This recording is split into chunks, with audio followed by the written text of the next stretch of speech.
So this is an area for you to investigate. Like, not that you need help debunking this thing, but and this is just off the dome. But I know there's gold in the hills, metaphorically, for you to find this. Bitcoin's logo was well into like 2014 or 13 or maybe even 2014 or 14 before they were trying to. There was actual debate in the industry whether we were going to use the Bitcoin B with the line through it, or we need to be B with two lines through it, or we were going to use the stock ticker formation, call it XBTC, because it's a currency, and then use the X at the beginning, because Thai baht already existed, and so we're just stealing their denomination marker. So there was, like, if you can go back on the Bitcoin talk forums and probably an r/Bitcoin, and if it's r/Bitcoin, that means it had to have been 13 or later. Lively debates on what the proper way to refer to Bitcoin is. And it wasn't even until after those debates were settled that we went with the orange B logo. What kind of video games did you play, like, that might have influenced you later on and things like that? Oh, yeah. No, I mean, I was into the shareware scene. So a lot of the ones you're talking about, Space Quest, Duke Nukem, like all the like little Apogee, thinking, I used to go to, what was the name of the store? I don't remember what store it was, but I remember in a lot of stores you'd see like that rack. Basically it was like a stationary rack that spins around, but it had 3.5 floppies in it. And, like $2-3, you take the disc home, and then, like, if you like it, you send your money order off to some company, and they unlock the rest of the game for you or whatever. And at this point, I identify specifically as crypto-anarchist, okay, which is kind of left anarchist, but not really. It's more of a pragmatist approach to anarchy, which economic systems are going to do whatever they're going to do. It's more about, like, let's replace the functions of government with cryptographic systems. Kind of the Buckminster Fuller idea of, you don't fight the system by, fighting the existing reality. You build a new model that makes that one obsolete. Correct. Precisely. That is the underlying theme of all crypto-anarchism, yeah.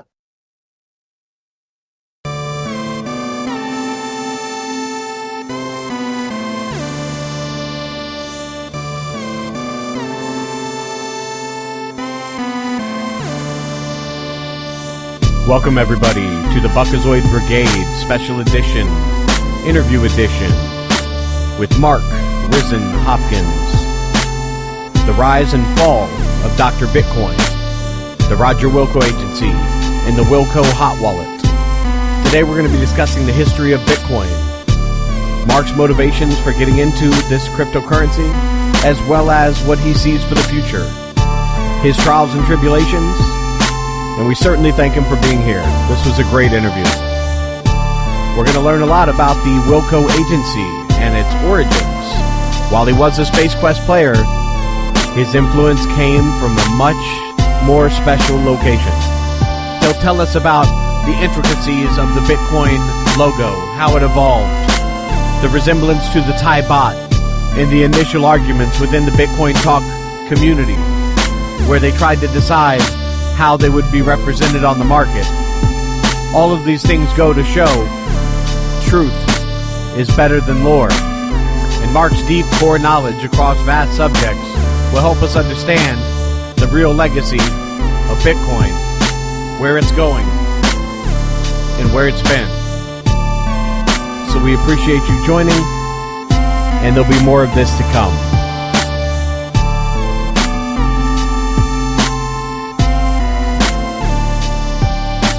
We're here with Mark Rizzn Hopkins, and we're going to get started on our interview. The first question I have for you is, you have been a vocal advocate since 2011 of Bitcoin. What are the core principles of Bitcoin decentralization and privacy that drove you to get into it, and what is your Bitcoin origin story? Yeah, no, this is always a fun one to tell because it came from an unusual place. So I had a friend of mine.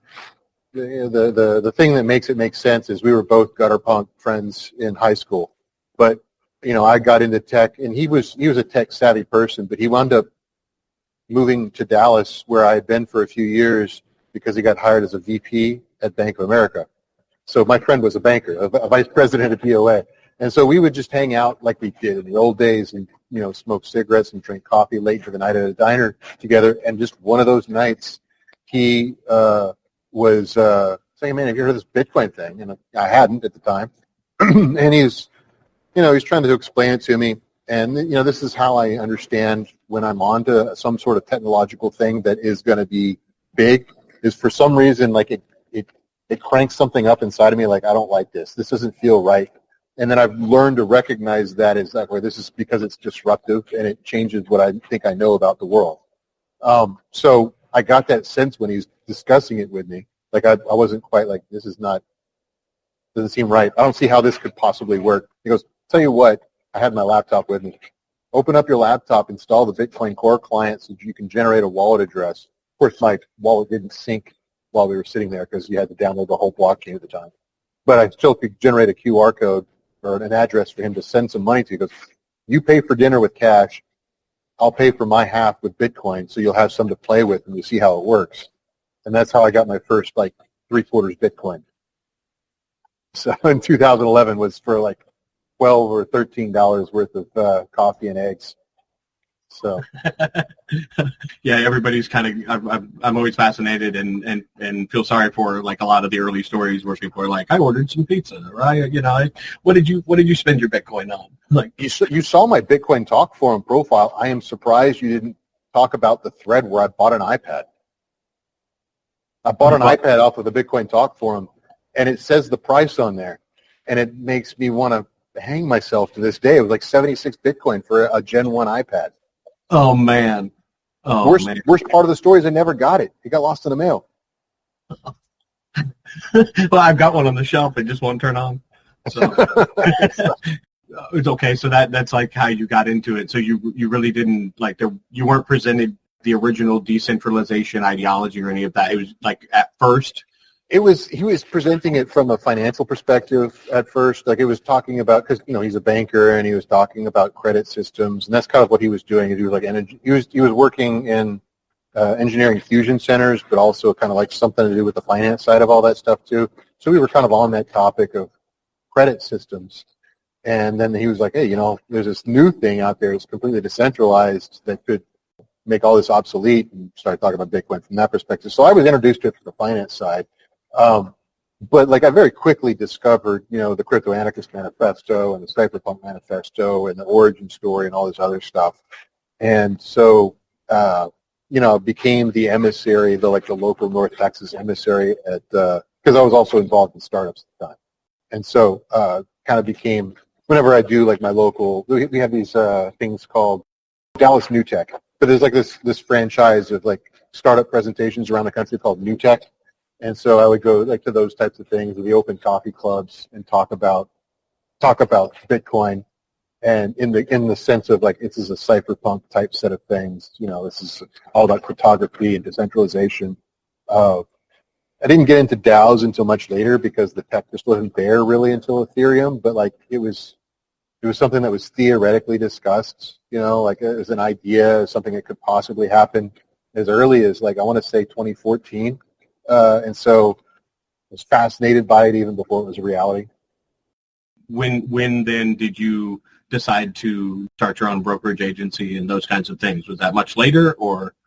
Honestly, well, it's kind of a muddy story, right? So I was a tech journalist primarily. I was employee number 6 at Mashable, and I founded an organization called SiliconANGLE and their TV show called The Cube. And that's where I was in 2011 up through 2016. So, but there was no Bitcoin meetups. There was no Bitcoin community really for a large part of that time, but there was localbitcoins.com. So as early as like 2012, I was advertising that I could sell Bitcoin because I had an empty Gox account. I was just 5 minutes ahead of everybody else. And if someone walked into my office because of my ad, said, I want to buy, $5,000 worth of Bitcoin or whatever, I could just take their money and then sell them my Bitcoin, off of my wallet, go walk across the street I was literally across the street from a Wells Fargo, walk across the street, put that $5,000 back in the account, wait for it to clear, and then go to empty Gox. I think you could use PayPal at the time, just to refund your empty Gox account. So it was Dwala. It's gone now. It's some old PayPal clone called Dwala. And I would use Dwala to fund my empty Gox account straight out of my bank and buy it back within an hour or two. And, I didn't even know it was called OTC at the time. I was just like, this is a cool way to meet Bitcoiners and see who they are, so that when I write about it for my publication, I can say, okay, this is who is using the tools. That was more or less the extent of it, like maybe 2 or 3 customers a month for years, until about 2016, which is kind of when like Ethereum was starting to catch hold and ignite in certain different other outside of the world of startups into different subcultures. And I started having a lot more random people show up at my doorstep off of my ad, just going, hey, can I buy some Bitcoin? And that's when I knew things were about to change. And so that's 2016 was during the Roger Wilco era. I'd already started that agency. And so we just made it a business line of Roger Wilco, because at the time, a lot of the people that were showing up on my doorstep were startup guys themselves, or people that were like trying to pivot into crypto with their startup. And so it was like a great lead gen. So we would get like one of the guys that, it was funny, he literally came in with a Walmart bag full of cash straight from the bank. Like a plastic bag, not even like in a bank bag. Walks in the door and goes, hey man, I need to buy however much it was, like $7,000 worth of Bitcoin. This is back when it was like $600-700, and sell it to him. And then he wound up being like a $30,000 a month like marketing client, like because he was, he had a whole suite of websites that he was managing. He was kind of in the network marketing space, and so he was always like launching new websites or needing to do video production or whatever. So it was a great client for it to have, and there was that sort of thing that kept happening, from a lot of it, because Bitcoin and Ethereum were starting to flower out into the network marketing space at the time. So that's where we got a lot of bread and butter marketing clients. I noticed you had a pretty high rating as far as the OTC trading went. How did that rating system work? You would meet somebody, they would post about you later on a website, or? So my rating wasn't super high on local Bitcoins, because there were more, I would say, people that are in it for the privacy would use local Bitcoins. People that were in it for the utility would use Paxful. So there was kind of a culture of, we don't leave reviews on local Bitcoins unless we're specifically asked to, because we don't want to dox ourselves. Paxful was more, there's a lot of gamblers would use Paxful, a lot of sex workers would use it, and so people that were just like, they don't even know privacy culture. And so, yeah, sure, I'll leave a review. It'll help me. And there was a really good, I had thousands of reviews on Paxful. And it was just like, after the transaction's done, you get like a little screen that says thumbs up or down or whatever. And that's kind of how it works. Do you think the barriers to entry at the time are what kind of built that culture, because you kind of needed somebody like you that had a empty Gox account, or the average individual didn't want to go through the technical aspects of acquiring it? So it's the narrative changed over time. So and the type of customer that I serviced definitely changed significantly over time.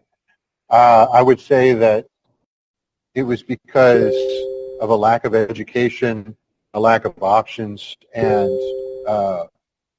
because it was an impulse purchase, right? So if you wanted to use empty Gox or Bitstamp, which was the other big one at the time, still around, you had to go through essentially a bunch of shady intermediate payment processors that were always going up and down, and it was weeks to get things set up.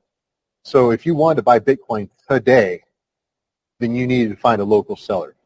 And if you're not technically savvy, and think back, this is before like slick UIs. This is like, crappy UIs, not just on the Bitcoin side, but like on the payment processor side. PayPal of today is not PayPal of 10 years ago. And so if you were just confused by that level of technology at the time, which was a lot of people, yeah, man, I barely figured out my Bitcoin wallet. Let me just go to this guy and he'll walk me through everything.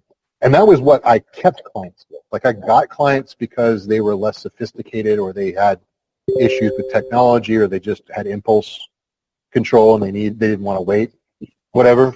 But I kept them because of this Dr. Bitcoin persona of I'll dole out free help, and that's really what you're paying for is, the percentage fee that you're paying for is to have open access to me. I know the environment, especially on the regulatory side, was like, we don't even know what Bitcoin is. We're still trying to catch up to what's going on here. I remember those early days, and there was a lot of hysteria.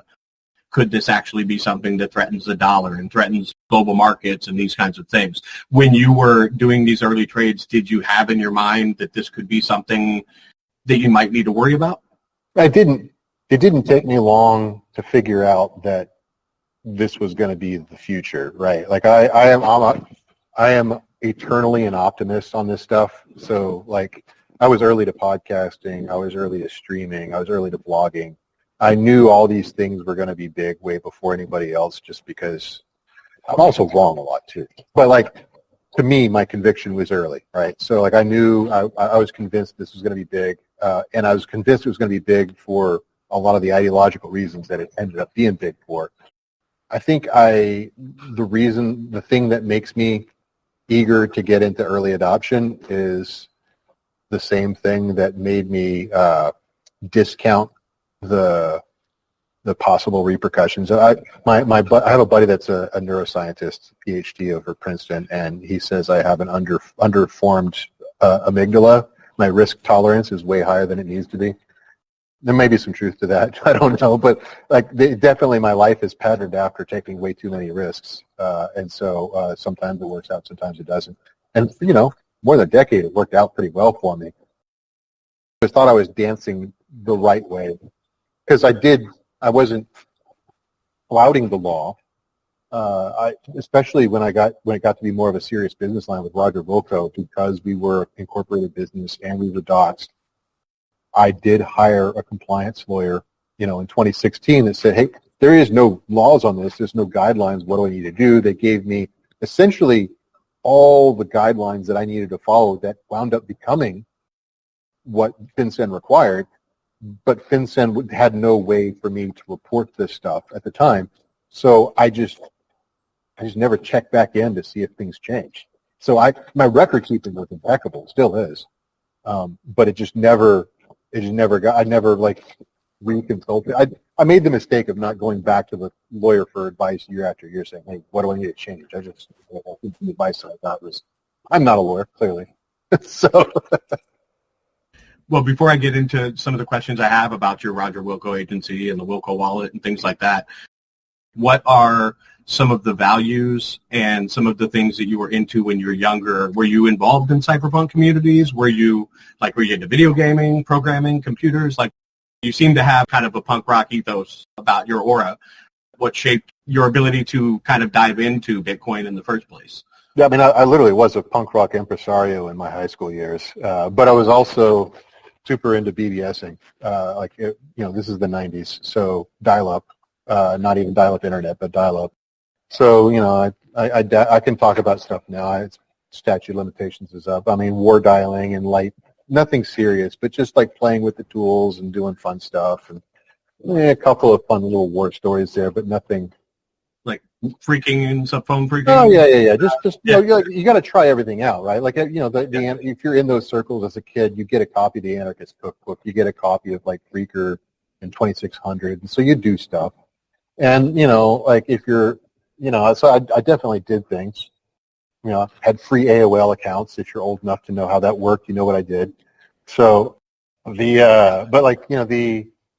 end of the day, it was just playing around, playing with the toys. So I was culturally a part of all that stuff, but like I was never Mitnick level or anything,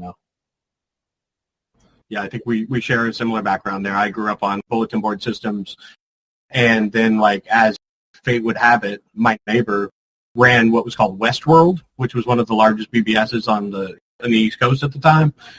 But yeah, that's kind of where I found like the Anarchist Cookbook and things like that. And my dad having a kind of a Air Force computer background, He brought home the Tandy 1000 and the Commodore 64 and 286s and 386s, and so kind of went through that whole evolution and computer shows. I was on Prodigy. You remember Prodigy? I do remember Prodigy. I had an account briefly on Prodigy in the later on, actually, much later on, back probably when it was about to go away.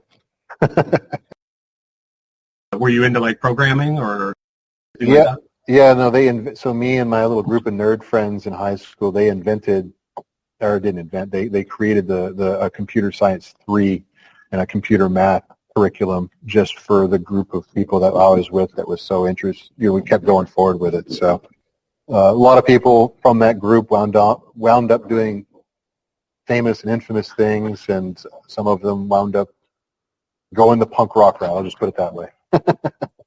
So what kind of video games did you play, like, that might have influenced you later on and things like that? Oh, yeah. No, I mean, I was into the shareware scene. So a lot of the ones you're talking about, Space Quest, Duke Nukem, like all the like little Apogee, thinking, I used to go to, what was the name of the store? I don't remember what store it was, but I remember in a lot of stores you'd see like that rack. Basically it was like a stationary rack that spins around, but it had 3.5 floppies in it. And, like $2-3, you take the disc home, and then, like, if you like it, you send your money order off to some company, and they unlock the rest of the game for you or whatever. And, yeah, no, I'd have to really think back to what all those names were, but, I just remember playing, like, all the little pixelated games back in the day. The ones that I spend the most amount of time on would probably have been, like, the Sims series, all those Maxis games. I played a lot of, there was this, I recently looked it up because I couldn't remember the name.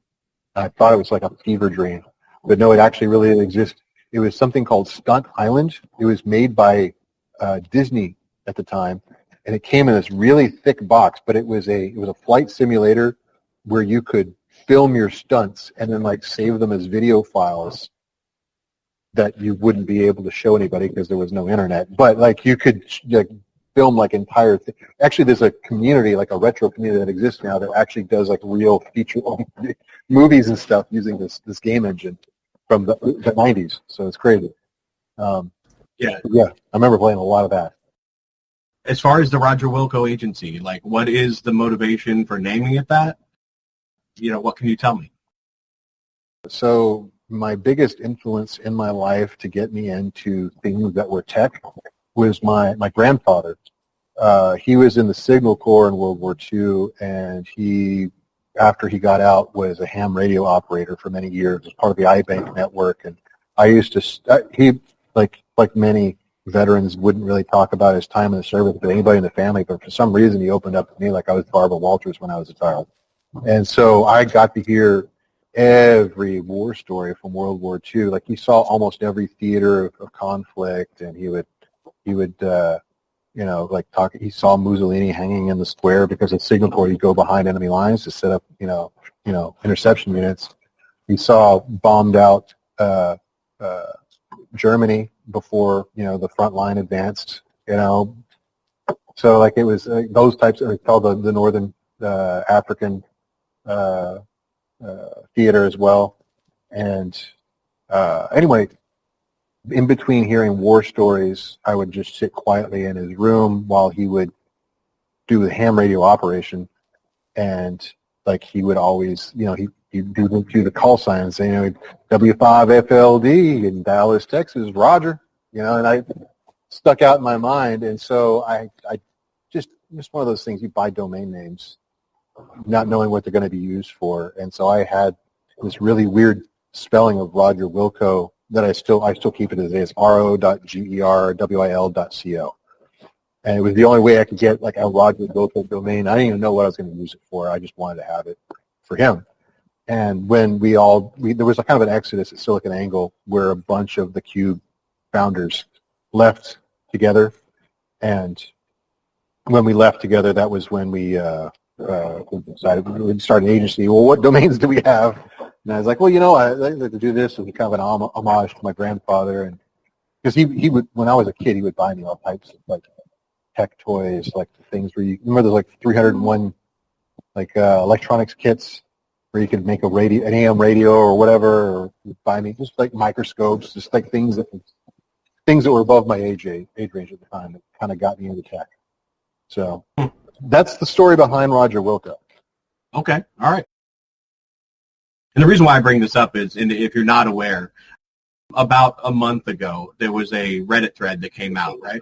And the Reddit thread basically was just a guy who said, I'm playing this old Space Quest 4 game, and there's a coin in there that has a B on it with lines through it, right? Oh. And yeah, I think I saw that on your Substack. Yeah. Right, yeah. Well, and that's the Buckazoid from Space Quest that you said you played when you were younger. Yeah. I find that very fascinating, and also like the story of paying homage to your grandfather, because my dad is who introduced me to computing, and without that world, I know I wouldn't be the person that I am today. And also a little ironic that you were doing all of the things to comply, and somewhere along the way something happened. From what I heard in other interviews, you were doing 100, 150 clients. Where did things start to take a negative turn in your life as far as the Roger Wilco agency? So Roger Wilco was a successful agency for quite a while. There was an ICO client that we had that it was a brilliant idea for the time. It still is something that would be a great presence in the industry. Basically, the idea of, I had a friend that was, his name was Cody Marks Bailey, good guy. He was one of the co-authors of the EIP that created NFTs. But what a lot of people probably don't realize if they're not deep into Ethereum's ecosystem is that it was mostly conceived of as an enterprise tool, not as an art thing. And so I learned about it from him before the EIP was even approved or published. And I thought, okay, yeah, this is a great idea. We need to create some type of like an industry organization or something that can help popularize and standardize the usage of NFTs for all the various things that can be used in the industry, like supply chain or verification of provenance or all these other things, right? It still hasn't happened. We still don't have good standardization for that. It's still an open hole in the market if someone could get their act together. So the problem was the founder of that company, which was, again, at the time, probably like 70% of Roger Wilco's business, was a sniveling little brat that embezzled most of the money that he raised in his pre-ICO. And since so much so to the point that I almost hesitate to admit it because I don't like to encourage involving the feds in anything, but I had to protect myself, I had to file a whistleblower complaint and drop him as a client. And then there was an investor takeover, and where they basically wrested control of the organization from him. The lead shareholder then hired one of my friends, a woman by the name of Ann Ward, to be the new CEO. And then we did one of the first and only standard SPO offerings at the time.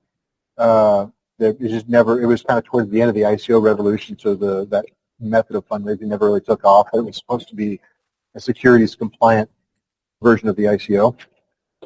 And within a week of doing the STO launch successfully live on the air, they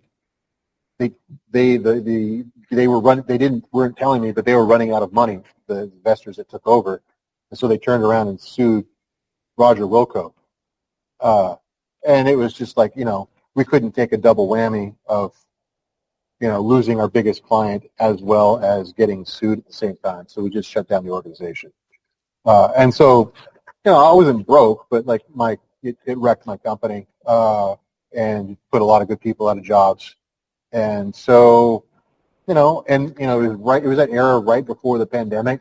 And so like I thought I had more time to figure out, what I was going to do with my life, what kind of fun stuff I was going to do. But like the one business that wasn't failing or struggling, but it wasn't enough to support the entire company, was my OTC business. So I just kind of like increased my focus on that. I really got a bunch of new clients and was able to get enough income that I wasn't really eating into my crypto stack to feed my family, keep a roof over my head. But when you get rid of your entire support staff, you lose things like lawyers and compliance people and paralegals that were helping you figure out how to stay out of the eye of Sauron. And so that was my mistake there. One of my clients, as what happens when you scale any financial business, one of my clients turned out to be involved in some shady stuff and was under investigation herself. And then when she was under investigation, they're like, okay, well, where are you getting all this Bitcoin from? Wasn't real hard to figure out who was selling her the Bitcoin. Interesting. Yeah. And so this was after you had already adopted the Dr. Bitcoin persona. Was that born out of Roger Wilco, or? And that was actually coming from SiliconANGLE. I've always been kind of a little bit embarrassed by Dr. Bitcoin because it's such a presumptive, stupid title. I don't actually have a doctorate in anything. But I was in a chat room with my writers and editors one day, and we're talking. This is back in like 2012 or 13 or something like that. And we're like, we need to do a Bitcoin advice column. We can literally be the first people to do this. I'm like, okay, well, what are we going to call it? I'm like, let's call it. Somebody jokingly threw out Ask Dr. Bitcoin, and that was like the first idea, and everyone's like, yeah, that's it. And I'm like, okay, whatever. I'm not going to, everybody likes it, I'm not going to fight it. And it just kind of stuck, So I've taken that Ask Dr. Bitcoin moniker from org to org ever since. Okay. And your primary goals with that, was it kind of like educating like new people to the space? Yeah, well, SiliconANGLE was an enterprise tech publication, right? We weren't even a crypto publication. We were enterprise tech. But, part of being enterprise tech is to have your geek cred is you have to cover emerging tech. And so crypto at the time was kind of the emerging tech thing we were going to hang our hat on. And it just made sense for us to have a Bitcoin explainer column, as part of that. Did you take on clients under that name, or was it primarily like an educational resource? Not at the time. Not until I would say I didn't really associate Dr. Bitcoin with selling Bitcoin until after Roger Wilco, because I needed a brand, right? And I wasn't going to use Roger Wilco until that lawsuit settled, and so or went away. So I just I had a logo for it already, and I was using Dr. Bitcoin as my handle on some of the boards already, and so I just went with it. Do you think, when things did come to a head with this client that you were dealing with that ended up having some connections to some kind of Nigerian scam and the things I've read online? Yeah, and if you want to go into details of all that stuff, I'm not trying to gloss over it, but not at all. Like, I'm curious about it. I've done a lot of research on it, and I think I have a pretty good picture, of how I kind of feel you were, kind of a victim of like an early railroading of confluence of technology and the regulations that had not caught up to what this actually was. And so like the idea that you take on that many clients and that there's not going to be somebody in there that's, not telling you the truth of what they're doing or something of that nature is not surprising to me, especially when you had a pretty large client list that, did not involve you in any legal trouble, Right. And so, you've heard this before, but to get it on record, like you think, you were I'll be honest with you, like before I even knew who you were, like I remember seeing news stories about Dr. Bitcoin. Like I remember when this happened. It was in the news, it was in the media, and because you were known as Dr. Bitcoin, you think that kind of like put a target on your back then? Yeah, well, it wasn't because I was known as Dr. Bitcoin, it put a target on my back. I would have talked to the FBI regardless. However, the difference in so I'm gonna name names because whatever they did when they talked about me. So the FBI agent that came after me was a guy by the name of Dan Petrie, and the U.S. attorney that prosecuted me was a guy by the name of Sid Modi. So Dan Petrie, and I know part of this is an act the feds like to do, but Dan Petrie and his partner seemed like reasonable people. Like they were doing their job. They're investigators. Their job is to put people away. Understood, right? They're not cops who never your fence. But they didn't have a hatefulness or a vigor to nail me to the wall the way that Sid Modi did. So to jump ahead a little bit, Sid Modi was the U.S. attorney assistant for the Northern District of Texas and prosecuted a lot of stuff, but hung his hat on crypto cases because now he is cycled out of that as he's working for big law, lobbying for crypto, because that's what you do, and that's how you make your money in the business. So, but he at the time was looking for cases that were career building block cases, and if I was just Mark Hopkins guy who sold Bitcoin to a lady, my case was not sexy. They were not. It was not even particularly strong. But with the feds, if you haven't been through this process, you don't know.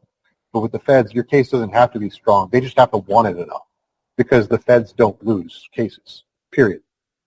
For the Fed to lose a case, what that means for the feds is you took the plea deal and you went to sentencing, and the judge said, no, that's too strong of a sentence. We're going to give him a lighter sentence, which rarely ever happens, but that's the worst it could possibly go for a prosecuting attorney in the federal system. That you almost never ever win a criminal case. So what Sid saw was, here's a guy with a name that will get written about if we put it in the headline. And so nobody in the world calls me Dr. Bitcoin. Like my friends, my family, my associates don't go, hey Doc, how's it going? Right? They call me Mark, or they call me Rizzn, which has been my internet nickname since the BBF days. Right? So but he made the case, literally, if you can look up my PACER documents, USA versus Dr. Bitcoin, which of course it's going to get written about. And of course it's going to be the feather in his cap that he's looking for. And that's why I think my case went to a plea deal. And to further bolster that point, so whenever I was never arrested. When they raided, I did get raided, but I was not arrested at the raid. They came back to my house 3.5 weeks later and presented me with a target letter. With a target letter, what that generally means for most people is that you get either a proffer meeting or a reverse proffer meeting and a proffer meeting, which is similar to kind of what you may have seen on Law and Order, which is where they sit you down. A reverse proffer meeting is where they sit you down and you're not supposed to say any words. They just present the case that they think they have to scare the shit out of you, so that you go back and play ball when it comes time to negotiate a plea deal at the proffer meeting. So the proffer meeting is more like what you see on Law and Order, where they're offering you some kind of immunity. So proffer means, we're going to bring you in, and nothing you say during this meeting can at this time or ever in the future be used to prosecute you. But, and this is like the example that your lawyer, if you have a good one, will give you. Like, let's say you're being looked at for murder and they bring you in for a proffer meeting, and they say, and you say to them, yeah, I killed the guy. You say they're being investigated for murder. They go, was he stabbed? Yeah. Where was did you do it? Yeah, I did it. Now they can't use your testimony in court, right? Where was the murder weapon? Oh, I hid it behind my refrigerator. They can use that information to go get the murder weapon and then use the murder weapon to convict you in court. So, yeah, like a fishing kind of thing. Yeah, it's a fishing expedition. So what they brought me into my proffer meeting for, just to button that up, is they thought I had this book of business that was nothing but drug dealers and criminals. And unfortunately for me, if I was the Bitcoin seller to the underworld, I probably would never have gone to prison, because I could have turned over a bunch of names and gotten out of it. But most of my clients were regular people that just wanted some money to save in Bitcoin, or they wanted to gamble online. I had a few family offices that would make big purchases about 3 or 4 times a year, stuff like that. Like, it was all like heavily vetted. I had everybody's ID. I had everybody's like social security numbers. I had records of each transaction. I didn't have anybody shady to give them, and therefore I went to prison.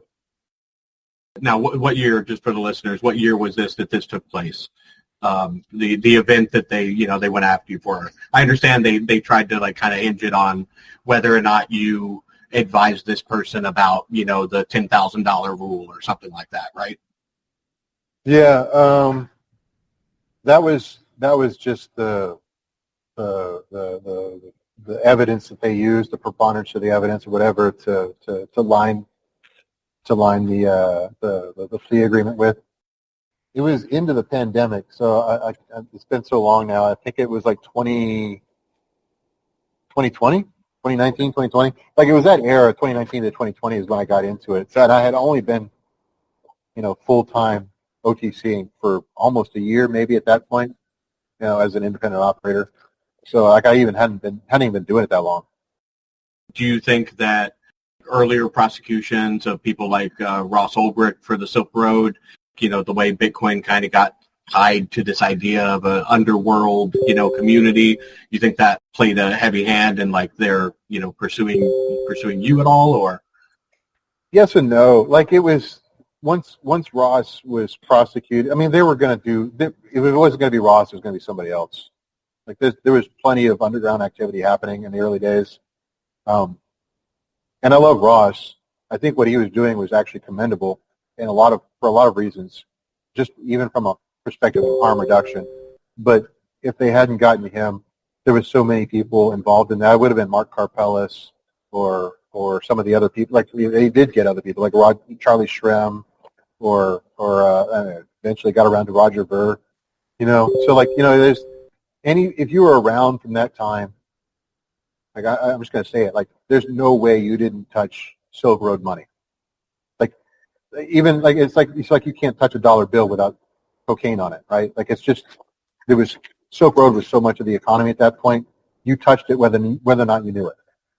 So like somebody would have gone down for it, because all it takes, I mean, like a federal case, look up conspiracy, another fake law that they use to put people in prison with. Conspiracy just means you know about something you didn't tell the feds. So like if you had like oh yeah, that one guy that comes to the meetup buys his drugs off of Silk Road, he said it at the meeting, he goes down, you didn't say anything, you can find a third person that didn't say anything, that's enough to make a conspiracy. It really seems like you took, a lot of the necessary steps with the FinCEN regulations. Can you give it like a small overview of what that is in general? Right. So I should preface this because if I say it the wrong way, it is considered a federal crime. So this should in no way be construed as advice on how to evolve FinCEN regulations. This should be construed as advice on how to be compliant with FinCEN regulations. But when you get, it's not even a paid.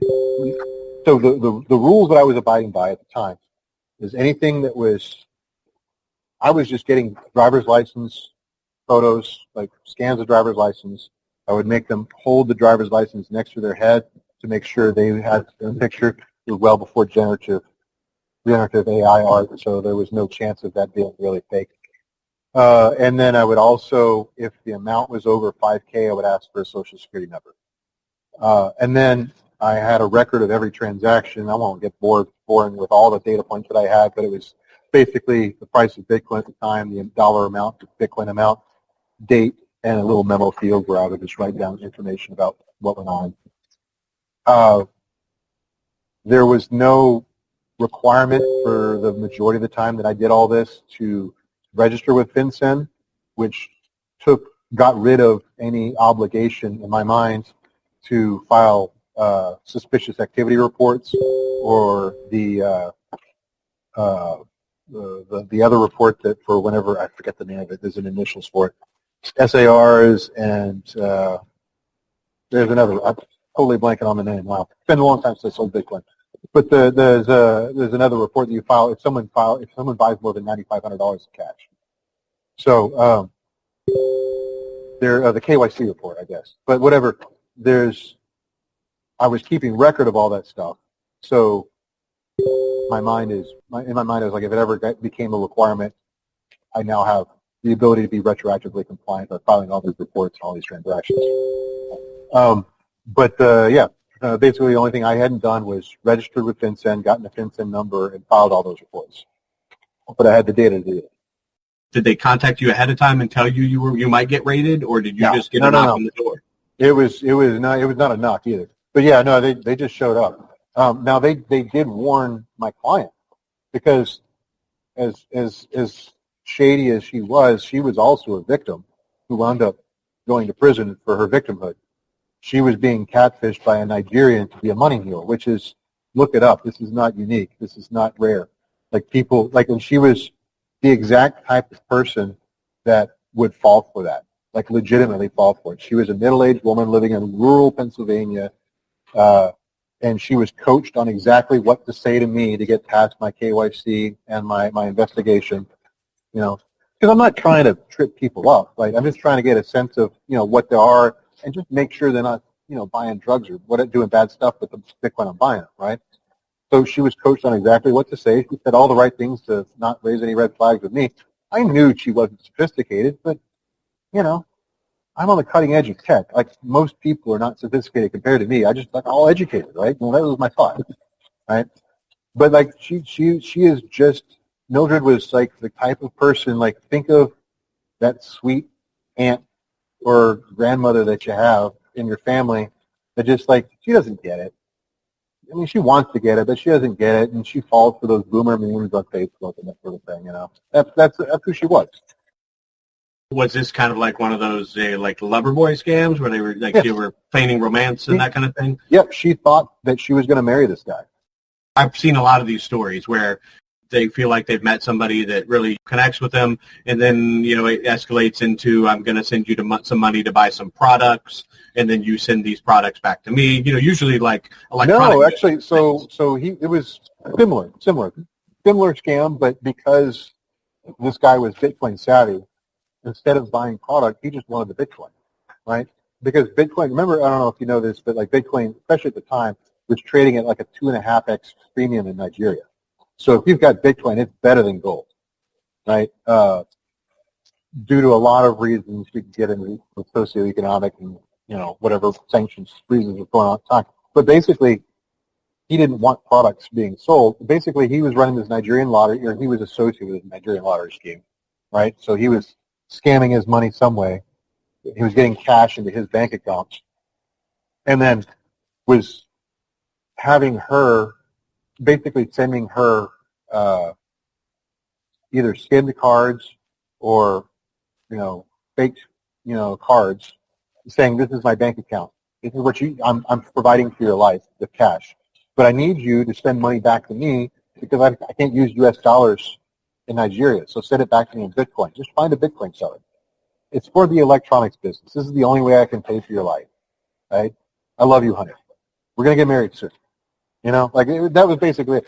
And sometimes they would buy, like they would, it perpetuated like the fiction with me, because I remember like I was looking back over the chat logs a few weeks ago going, man, and how I get past it. Like they were asking me like real questions like, how does this wallet work? Should I keep it on a non-custodial wallet, or like real questions? And then like, hey, can you walk me through how to buy, a car off of this website using Bitcoin? Like he was buying like Chinese manufactured cars, paying for it with Bitcoin, and I'm like, yeah, that sounds legitimate. Like, whatever. This is where you do it, and this is how you'd send it, and all this other stuff. So, I mean, like the story that she presented with me was my husband has an electronics business, does a lot of import and export. He keeps getting his bank accounts shut down because he's doing business with China for the electronics parts. And like, there was a Korean phone repair shop that was like 2 blocks from my house that bought Bitcoin for that exact same reason. So like, it raised no flags with me. I'm like, yeah, that totally stands as a story. So they did not. So I was actually away from the house at the time at the bank. So all my knowledge of how they came in the house comes from my wife's depiction of the story.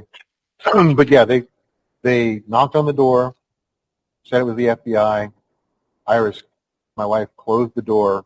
They called me immediately. Told her where my weed pen was and where to hide it. Like the last thing I want is a fucking drug charge for this shit. Right. So she does that, and like they're beating on the door again. So she opens it up a little bit. Says, "My husband will be home." Tries to close the door. They stick their feet in the door and like won't let her close the door. And then like 15 agents with guns come pouring into the house and do it. So they reacted to it as if you were, like some kind of a violent person needed right. show of brute force in order to bring you in. Everybody was packing some kind of gun, but a lot of them were a lot of AR type guns. So wow, yeah, that had to have been just terrifying, man. Like I can't even imagine. Since we talked a little bit about the career advancement motivations of some of these people that may have seen you as a way to parlay their way into the private sector, and I understood that one individual actually went into like a private agency that dealt with crypto regulations and things like that, right? It's a big, just one of the big law firms, big names. Yeah. I can't remember which law firm he's at, but it's, it's one of the big laws. He's been writing papers and doing conferences and ostensibly working with clients in the crypto sector since. He's not somebody that was unfamiliar to me prior to your story, so to hear how you were kind of treated was not entirely surprising. How do you see crypto regulations moving now, and in this regulatory environment? Like, do you think this would have even happened to you? Well, yes and no, right? So the law that put me away still exists. Now they're in the process of defanging the DOJ and the FDIC. So if someone that's listening, I'm sure you are, someone that's listening is familiar with the term Operation Choke Point 2.0. I fully conflate what happened to me and the Crypto 6 and a lot of the other people in that wave as the first wave of OCP2. Because to make OCP2 work, they had to kill off the P2P market. Because there was no choke point to strangle unless there was no P2P market to fall back on. Right? If they were doing OCP2, but local Bitcoins and Paxful still existed, we'd all be celebrating right now because we would have a truly decentralized ecosystem, circular ecosystem for crypto. So to answer the question, I think it was inevitable that it was going to happen. Not necessarily inevitable that it was going to happen to me. It's certainly inevitable that this was going to go away because it's part of a broader coordinated attack. We still have not decriminalized peer-to-peer. FinCEN still requires these things. So if you buy a truck with Bitcoin and that truck is more than 5K, you're probably not going to get prosecuted for 18 U.S.C. 1960 violation, but you could, which means that the enforcement is arbitrary and capricious to reserve for political prisoners. A lot of times you find that like these type of cases are done to set an example or to sow fear within the market to where people, later on are kind of funneled to centralized, legal quote unquote exchanges and things like that. Whereas back then it was like the Wild West, right? It was a frontier. You were kind of at the beginnings of, really understanding what cryptocurrencies could be, especially Bitcoin, as well as, blockchain technology. I mean, especially in the meme space these days, I mean, it's basically crime is legal, right? Like, I mean, serial ruggers and scammers and people that have a long history of bundling tokens or rug pulling at 300 million market cap or these kinds of things. Like this now, is unprosecutable, like under this current administration. And so it's kind of weird that like the same motivations to bring justice are not applied equally to things simply because they're not considered, they're not as close to what they would call a security these days, because it's just a meme coin that may last, 10 minutes or 10 days. We could thank Gensler for that. It was specifically his interpretation of what a security could be that made meme coins a thing. If he had taken a more permissive or decriminalization view of ICOs, and the guy before him too, I forget his name, starts with a C. But like the guy before him, both of them had these really weird and stupid ideas on what a security would be just because it involved blockchain somehow. And it literally painted a fence around any type of legitimate business and said, don't do that. Only do these things that we now call rugs, scams, and other things. So, yeah. And as somebody that considers himself a crypto anarchist, I have seen where you have called for some type of like specified or easily laid out regulations if they are going to exist. Like how do you rectify that, and like what kind of reforms do you think the meme space, where basically crime is now legal, should have regulations of any sort? I mean, I'm a crypto anarchist. I think we should be policing our own. I think we need to start with full decriminalization and then work backwards from there. Because right now, the only things that are criminalized are the things that make legitimate business on-chain hard. And the thing, and like, so, and I don't know where your audience primarily comes from, but like, when I say decriminalization, it is very distinct from legalization, right? So legalization means we need legal clarity, we need guidelines, we need somebody tell us how to do this, right? Decriminalization means tell us that we can do it. And then, so where we got messed up is we never had a law that decriminalized crypto activity at the federal level. So all these agencies started doing this land grab legalization approach. And so what needs to happen is, especially now that, Republicans who claim to be pro-crypto are in office and in control here, they need to specifically write laws like Tom Emmer's DeFi Regulatory Certainty Act would go a long way towards decriminalization so that common sense regulation can be built on top. It's like a 10-line act. It basically says as long as the entity in question custodies no customer funds, then it's not considered a money transmitter business, which takes FDIC and FinCEN jurisdiction completely off the map and puts it squarely back in the realm of congressional authority, where you can actually have people who have accountability to the public determining what the rules should be, and not unelected bureaucrats that are trying to choke out a competing industry. What are some of the things that can be done? Is it shaming? Is it for somebody new that gets into crypto, especially in the meme space? You're basically throwing your money down the hole on most of these, these coins that come out that don't have any real purpose and things like that. Should there be anything to stop people from doing that, or should it just be more treated like, hey, you're at the casino?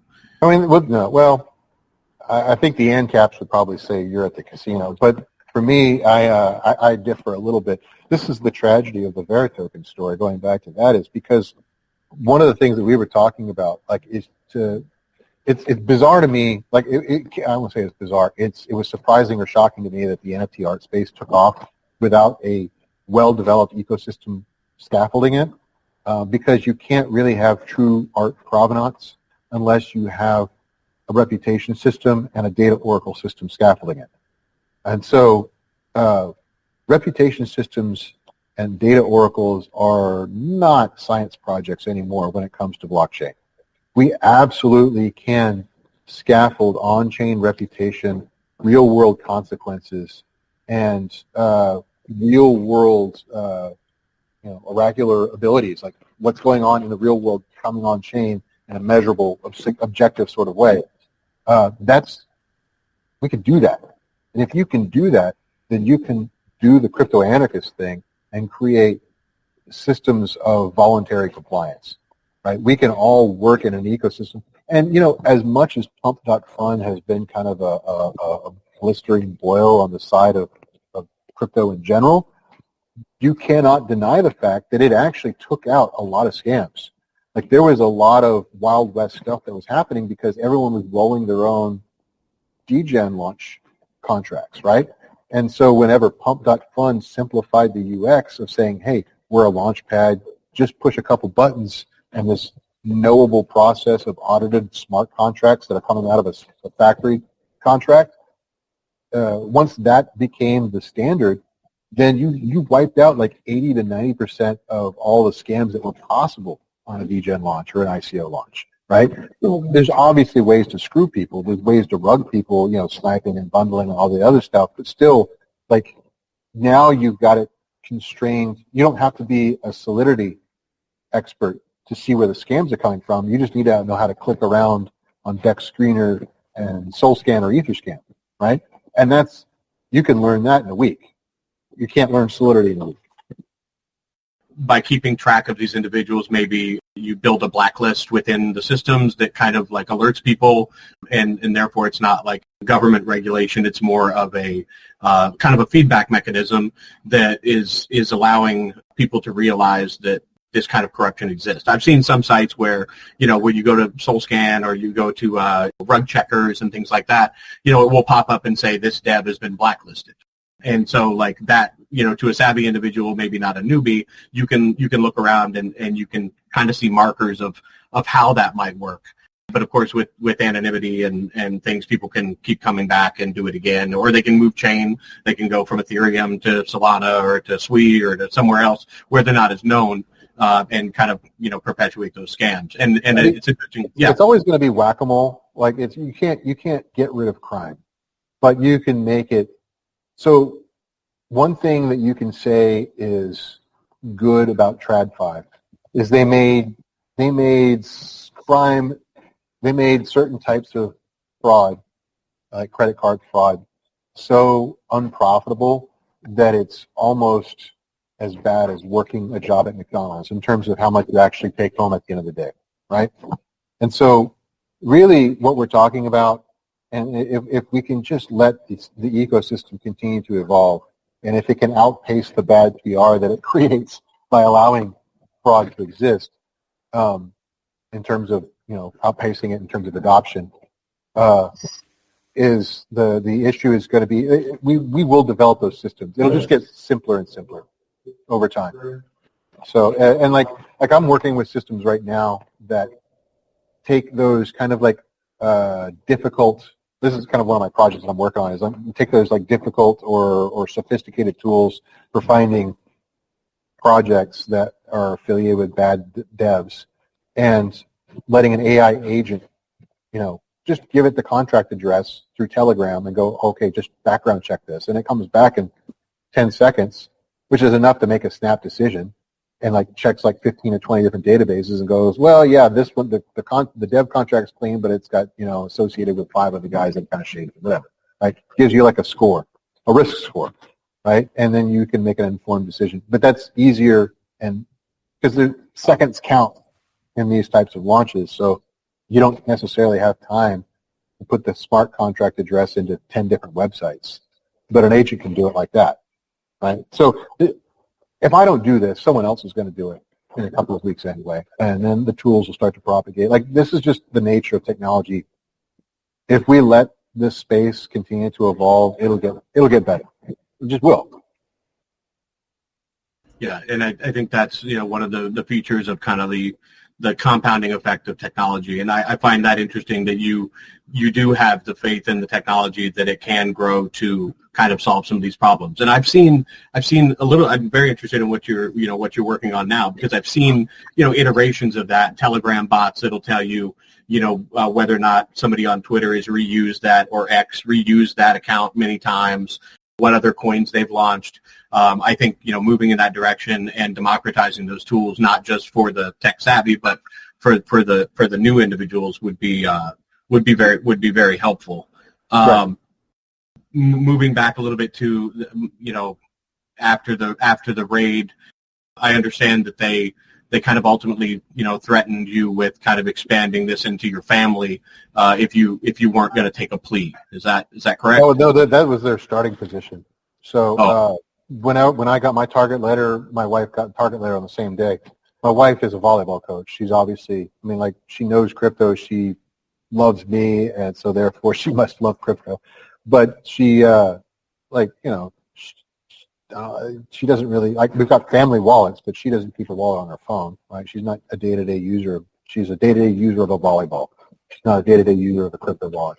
So but the way they were roping her in there was on conspiracy. She knew me, didn't say anything to the feds, and also she shared a bank account with me that was on a couple occasions used to interact with Coinbase. You ended up serving, was it 15 months? Is that correct? I was sentenced to 15 months. I wound up, because they give you time off for good behavior and all the other stuff, I served 7 months in a prison camp in Beaumont, Texas, and then I served another 5 or 6 in a residential relocation center, a residential reentry center in Hutchins, Texas. When you say prison camp, is that labor related, or? It's just what they call it. It's the minimum security facility. Yeah. Okay. All right. You weren't made to do hard labor or any of those kinds of things. No, they don't really do that in the feds. You get prison jobs. Ironically, my job in prison was teaching financial literacy with a focus on cryptocurrency. That's great. Oh, that's great. Yeah, I'm sorry that you had to go through that, obviously, and I'm sure that losing your freedom of movement and activity was a huge change to your life, not somewhere that you ever saw yourself ending up. What are some of the lessons that you learned from your incarceration? Because what I understand and what I really admire you for is like your later advocacy for prison reform and things like that. Like what are some of your passions and what drove you to that angle? Well, I mean, so I in an effort to, because I didn't, like I said originally, I didn't have anybody to narc on to get out of my sentence. So I was trying to stack up as much positive activity that I could be involved with prior to my sentencing to hopefully sway the judge to give him, I don't know, home confinement or probation or something like that. So I wound up working, remember the neuroscientist that I mentioned earlier? He runs an organization called the NCRI, the Network Research Contagion Institute. Fascinating group. They work a lot with intelligence agencies and law enforcement to do deep research on new technology. And around the same time was like the previous 9 months was kind of like DAO summer, DAO spring, when Constitution DAO popped out, and Free Ross DAO, and Assange DAO, and Ukraine DAO, and the Hong Kong HODL thing that happened up in Canada. So it looked like something big was happening, and they wanted to get on top of it. Obviously, my buddy knows I'm into crypto. I basically took a $160,000 a year fellowship that I basically didn't get paid for. I volunteered my time to do research, and part of that research, I kind of embedded myself in the Free Ross DAO community, and I guess you could say it kind of radicalized me. It was like I was working for the other side, and I was like, you know what? I like Ross. I think he deserves not being in prison for the rest of his life. And so one of the first meetings they had as a DAO, I just kind of spoke up in the community call, and they're like, it sounds like you're volunteering. I'm like, I guess I am. So I wound up kind of getting sucked into the machine of the DAO. But that is what kind of, I jokingly say, radicalized me on prison reform, because I knew my situation sucked, but I didn't really have it. I kind of knew from my years of being associated with libertarians and anarchists that obviously law enforcement has its issues. Everybody is kind of generally aware of that. But then actually kind of being around people that have been prison reform advocates or criminal justice reform advocates for their entire career, being exposed to what they know and the story, and the heartbreak that they just live in, Ross is a big flag in the ground in terms of how you get screwed by the government, but there's so many banal bad stories, just like that aren't, they're so everyday, right? Because that's how our system works. And then going through the system firsthand, and then like, these guys are my bunkies, they're my cellies. Like I hear their stories.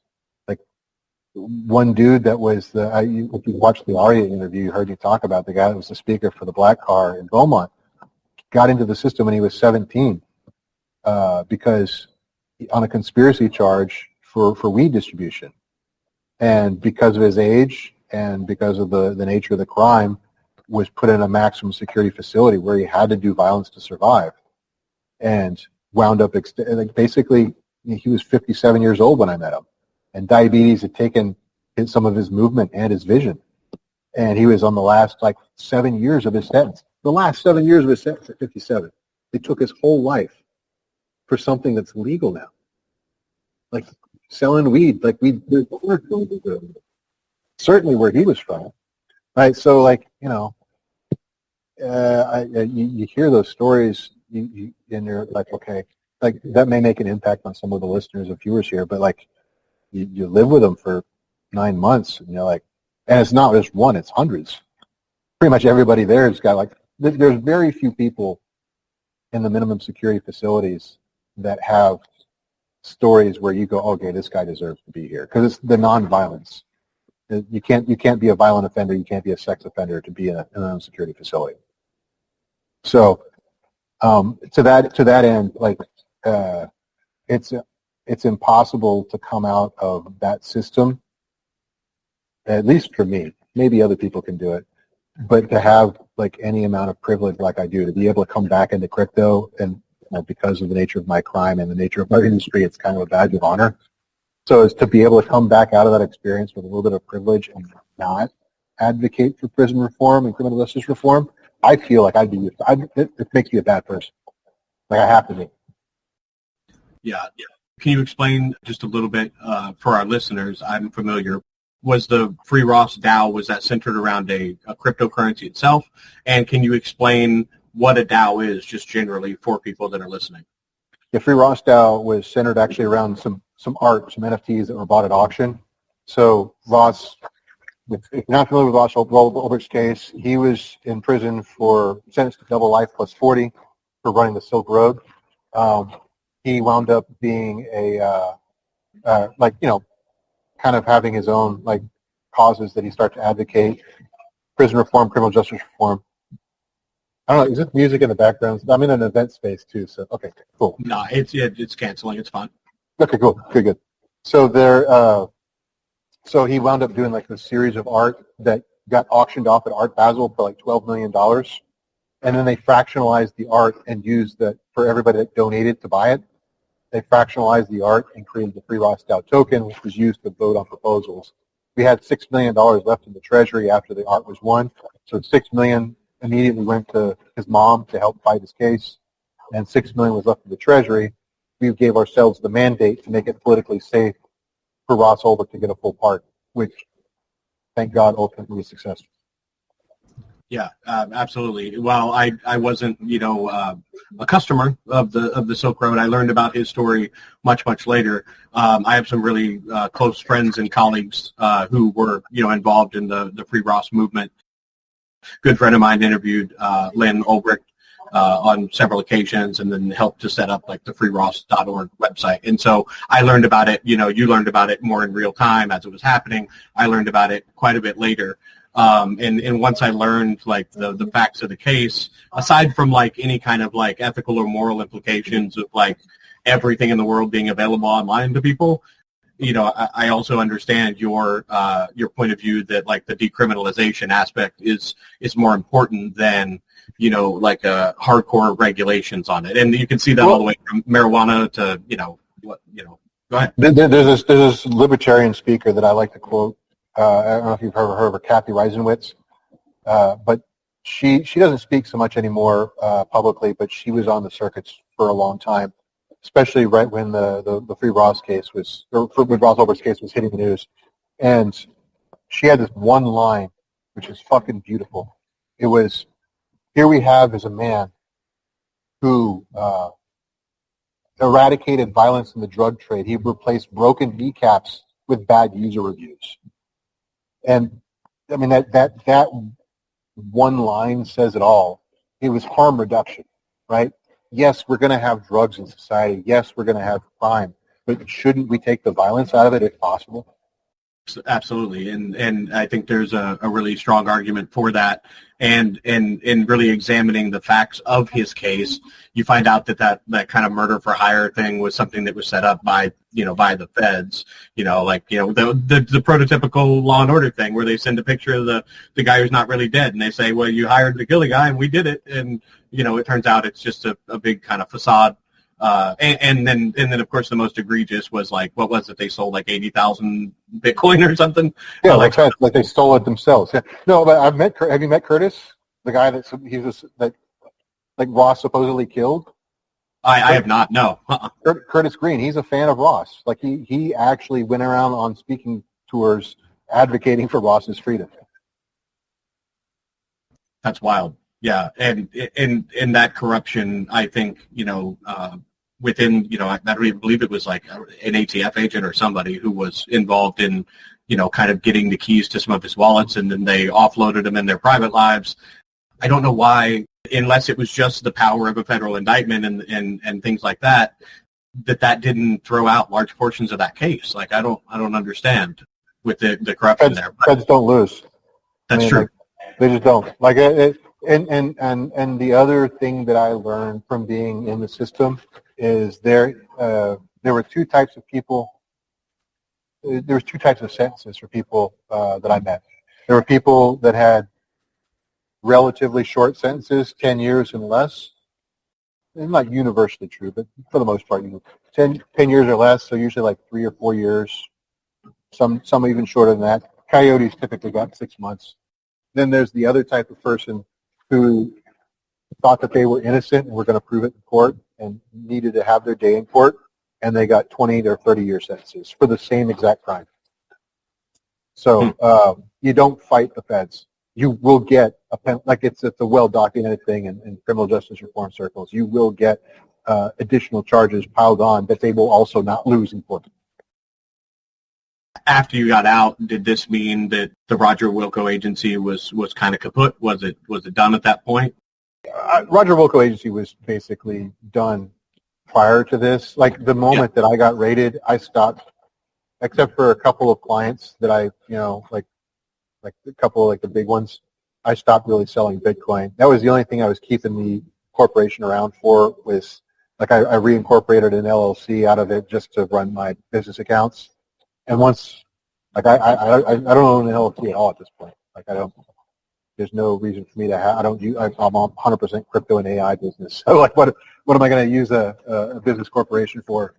So like Roger Wilco was done. It was really Veritoken, the Veritoken saga that killed it, which was where I was doing the Wilco wallet through. So actually, you mentioned that at the top. So the Wilco wallet was a fun project. It was very early days. There was not a lot of great hardware wallets around back then. And all of the options, like you didn't know if you were downloading malware wallets off of the Play Store or real wallets, right?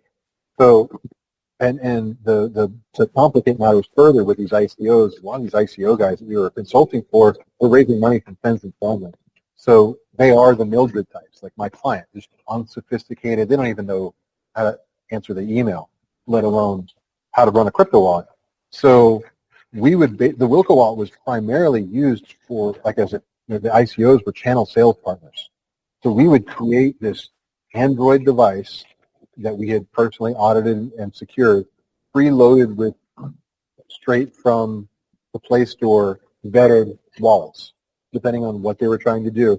And we would create like custom installs for Veritoken or for Vault, whatever work client we were working with. And so it wasn't really meant to compete with the big guys. It was never meant to be like a Ledger Nano. It was really meant to be like, baby's first crypto wallet.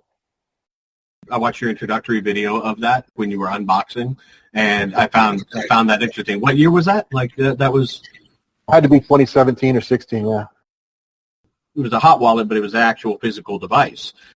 Did you do a lot of marketing with that? Did you had it like available through the Android store or no? Okay. I mean, like I kind of had these fantasies that I would sell 1 million of them or whatever, but like that was before we really had a lot of it was an idea, right? I knew the need existed for it, so I mean, we just kind of funded the development ourselves, sourced all the parts, built it. My kids were running the installs. Like you can talk to my kids and they'll tell horror stories about how I made them stay up, do child labor on these wallets. Yeah, we probably bought like a couple hundred of them to start, or built a couple hundred of them to start, selling them at like local conferences and whatnot. And they were selling, but they were not going like hotcakes. And then we started doing a lot more of the ICO consulting, and that's the niche right there, because they need this. Right? Because it was really meant more, not like, it wasn't meant to be like a number one product from a hardware category. It was meant to save me my time, right? Because I'm writing white papers, I'm doing research, I'm managing an agency. I don't have time to sit on the phone with 100 of your, I get it, buddy, your investors are important to you, but they're not important to me, how do I best spend my time? Like, well, I'll tell you what, I'll build a wallet for them and then just install it. Right? They can just install it that way. Because put a little video on the desktop that tells them exactly what to do. And that's what we did. Yeah. And so you basically you identified a need within the market, and I heard your story you told about somebody that lost like $500,000 worth of Bitcoin on their, like people were losing their phones a lot. But it was also, in that particular story that you're referring to, was also kind of like a murky legal situation I didn't want to be in, because he was basically, the only reason I was able to do it for the guy is because it was one of my biggest clients, and he was dealing with a ton of money, and he was also a boomer. So I knew he was going to mess up at some point. So I said, I tell you what, I don't do this for anybody. Don't tell anybody I did this for you, but I will custody your private keys in case you ever get into trouble. And sure enough, like literally like a month and a half later, he's like, yeah, I left my freaking laptop and my iPhone in my bag, and somebody stole it out of the back seat of my car while I was in the office over here. I'm like, and it's got everything on it, right? Yeah, he's freaking panicking. I'm like, give me an hour. Don't call me. Don't interrupt me. And I just was basically moving all of his money off of his private keys to other private keys. I'm like, this is not a sustainable business model. I can't be responsible for this, because if I wasn't quick enough, well, first of all, like whoever the car thief was probably didn't know there was crypto in there. But like they didn't know that they were in possession of $500,000 worth of crypto. But what if they did?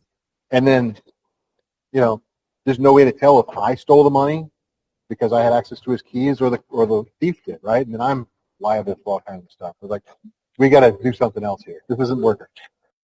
I'm going to jump around a little bit because my listeners are pretty adept. They've read the article. We've had discussions about your story. So like, I don't want to, follow the exact same chronology. I've got some questions about like your advocacy for, privacy tools and things like that. Obviously born out of those type of experiences and the things that you did. What are some steps that people can take privacy-wise these days, like in order to protect themselves in this space? I mean, not your keys, not your crypto. I mean, that's basically what it comes down to. And if you're sophisticated enough to know what that means, that's exactly what I mean. I want the AI projects that I'm focusing on right now are centered around the same thing. Not your drive, not your data, right? It's the same thing. I don't want OpenAI and Anthropic and Meta to walk away with 100% of everybody's data, and that's what they're positioned to do. Again, we had that happen with the blogging world when that evolved into social media, and then the big guys walked away with everything, and we had like 20 years of hell since, right? We're at an inflection point with banking and an inflection point with AI and data where we can change the narrative, and that's, once again, I'm going to probably get myself in trouble because there's going to be a regulation I don't know I'm violating that's going to anger the oligarchs. But this is really where my head's at. It's been that way my whole career. Like, I don't want big guys to win. I want self-sovereignty to win. I agree with that. Okay, what is IBM Watson, and how in the heck did you get involved in that? Give me 2 seconds. Go ahead. I'm going to plug my laptop in. It's about to die. So, okay, sure. Let me grab my cord. I mean, IBM Watson is what everybody called AI before the stuff that we use now was called AI. That's the short answer to that question. It is a clone of what we now call LLMs, but it's not the same technology. It's generative and it's trained on models. So, but the Watson name is, this happens a lot in enterprise tech. I can tell you from my years of covering enterprise tech. They take some new technology comes out, and it is actually transformative for a tiny thing. It gets a lot of hype, and then they take that name of that thing, so like cloud or big data or AI, and then they'll take that and they'll paint over like all this old 30-year-old technology and go, oh yeah, that's AI too. Oh, that's big data too. This is all cloud. Dude, it's just a mainframe. It's the same mainframe you were selling last year before the word cloud came out. So anyway, that's kind of what they did with Watson, is they took a bunch of stuff that was, we would call it process automation. But it's basically process automation, but it's they called it AI. The core of the Watson tech that was actually what I would kind of call close to AI. It was really, really sophisticated. It's very close to what they use for the Vision API on OpenAI now. The coolest thing that they could do back then was you could take, like, for instance, you could take one resume, and you could take, well, one, like maybe like call it like 20 or 30 resumes, right? And then you would draw these boxes over like where this is where the name is, this is where the company name is, this is where the description of the job is, these are the years and the dates, whatever. You do that with like 10 or 20 resumes in a stack to kind of show the variations of like how a resume might present. And that is used to train the Watson. They called it object recognition model or something. I think that was right. And then you could take a stack of 1 million resumes and it would translate that unstructured image data into text, which sounds really, really banal now, but like that back in 2016, 2015, you're like, holy crap, man, how'd you do that? So if you ever like saw a commercial about IBM Watson doing cancer research, it was the same. It was that was the core of the technology for that, because there is so much cancer research, well, so much medical research in general, but cancer research is put out that there's no way, even with all the human doctors that exist in the world that are in oncology, there's no way for everybody to keep up with what the current research is. But if you have a document processing AI that knows how to read and digest and look for patterns and connections, then you can actually make meaningful connections between disparate research patterns. And this is so commonplace now. There's a custom GPT that everybody has access to, even on a free model, called I think it's called Sci-Hub or something like that. And you could do this with literally any research. But it was a $15,000 a month subscription for IBM at the time. I worked for IBM in the 90s briefly as a systems analyst writing Fortran.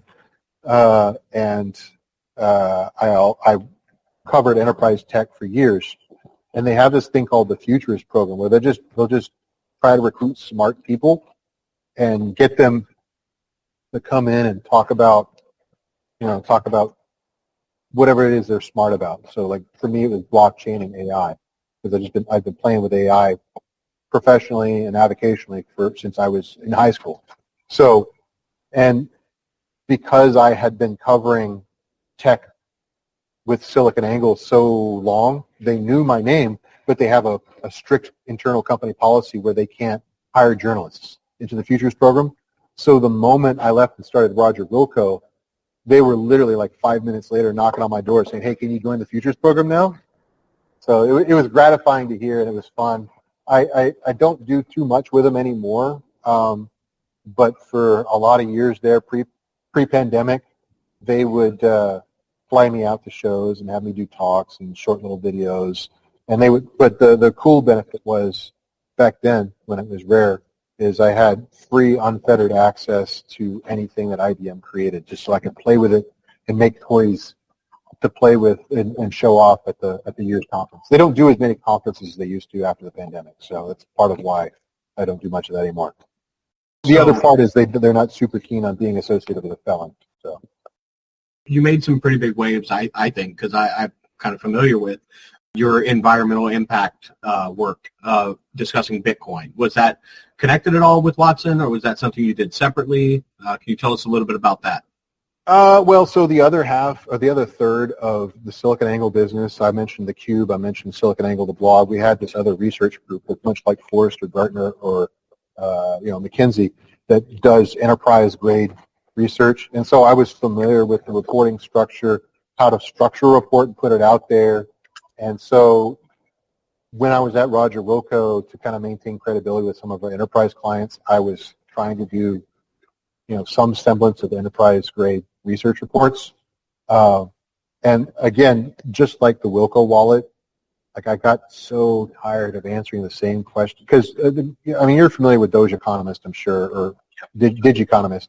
It used to be called Doge Economist, ironically.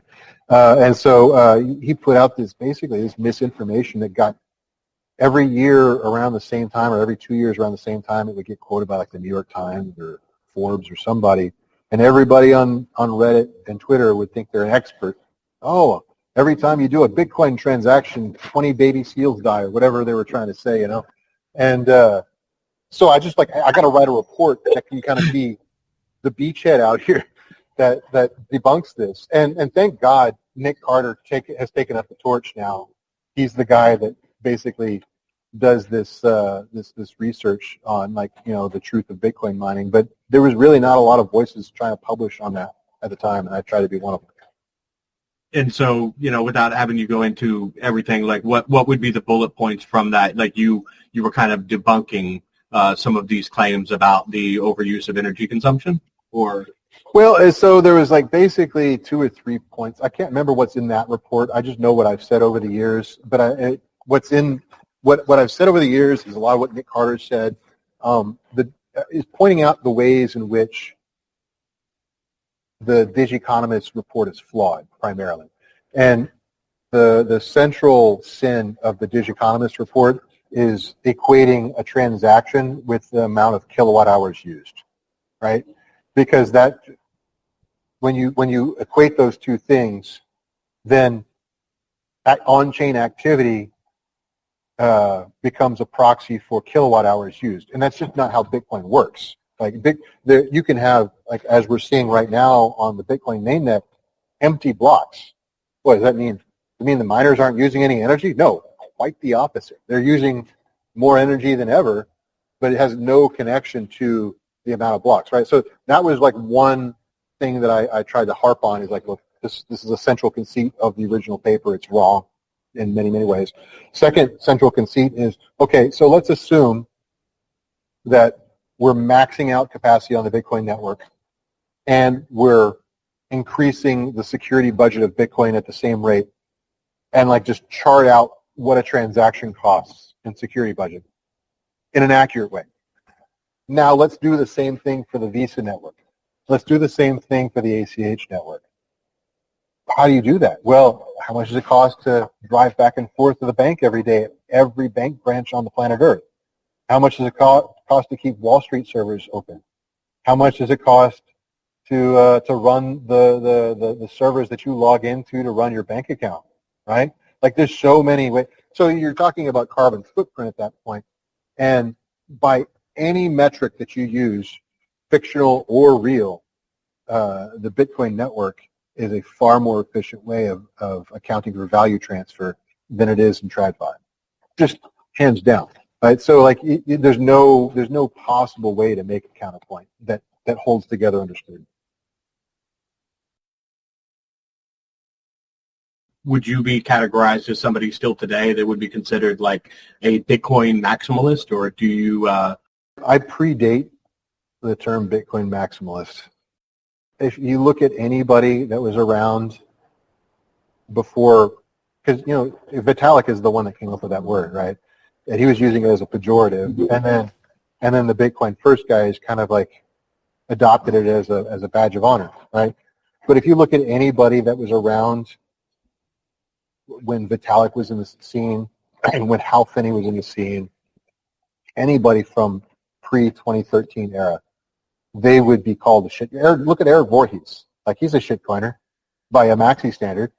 You look at obviously Vitalik, the cheap shitcoiner, right? Look at anybody that's been around that long that was part of the original cypherpunk, won't call it movement, but era. They're a shitcoin, right? So I can't be a maxi. I am maxi friendly.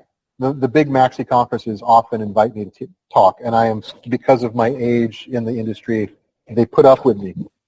But that's about all they'll do is they'll put up with me, One of the people that I found that like I've seen that is kind of described as one of these prototypical, and I've always found that kind of phrase oxymoronic as well, especially for somebody like you that does predate that terminology. But one of the people I found was this individual by the name of Mircea Popescu, who was the guy that started the Impex exchange. And the connection there is, of course, that Eric Voorhees sold his Satoshi Dice casino for $12.4 million using the Impex exchange.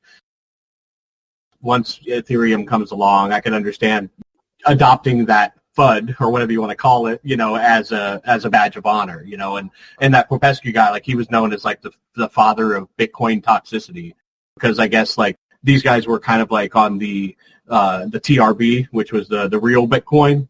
Stanislav Doskovsky and Mircea Popescu and the btcbase.org forum, where they disagreed with a lot of the SegWit changes and other things that were added. Well, so I'll say that I'm a big fan of experimentation. That's why I'm a shitcoiner, right? So I didn't think that BSV was ever going to work. I didn't think that Bitcoin Cash was a good idea. I was wary of a lot of like the upgrades to the network, like SegWit. However, I in no way would ever put my foot in the door to stop that from happening. You know, I would never put a backstop against any of that type of activity.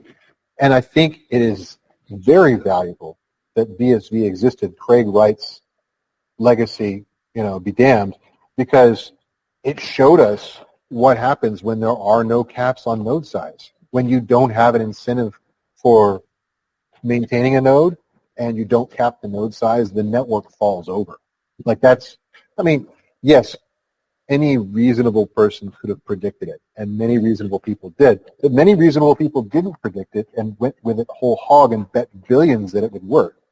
And their loss is our gain, because now we know we'll never make that mistake that way again. How did you find Bitcoin Talk? I'm pretty sure my BOA buddy is the one that told me about that. Okay. It was not hard to find. You type in Bitcoin in Google back then, and there was no subreddit human Bitcoin at the time. So like Bitcoin came up with Bitcoin.org and like some mailing lists, websites, and the Bitcoin Talk forum. And did you find yourself interacting with anybody of note? Did it allow you access to people to network, or was it more keeping up with what's going on in the space? I mostly used it as a tool.